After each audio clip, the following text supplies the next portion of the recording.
Vous ne devinerez jamais ce qu'a vu Dan, un soir près de la rivière. Dan, 8 ans, s'amusait à jouer de la flûte, le regard perdu dans les reflets argentés de l'eau.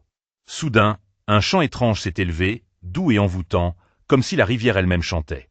Il a levé les yeux, et l'a vue. Une sirène. Magnifique. Ses cheveux brillaient sous la lune comme des fils d'or mêlés d'écume. Dan, fasciné, lui a promis. Quand je serai grand, je t'épouserai.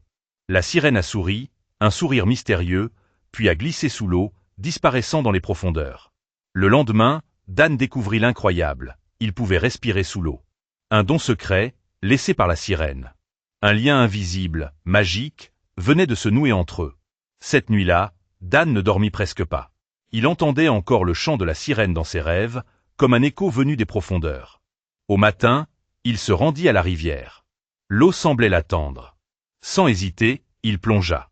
Pour la première fois, il nagea sans reprendre son souffle, glissant entre les algues et les bancs de poissons argentés. Plus il avançait, plus la lumière disparaissait, jusqu'à ce qu'il atteigne une caverne illuminée par des pierres bleues. Elle était là. La sirène.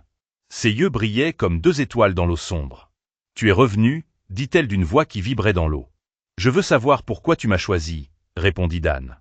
La sirène s'approcha. « Parce que tu as le cœur pur, et parce que notre monde est en danger. » Alors, elle lui montra un royaume sous-marin splendide, mais fissuré par de sombres failles d'où s'échappaient des ombres. « Toi seul peux nous aider.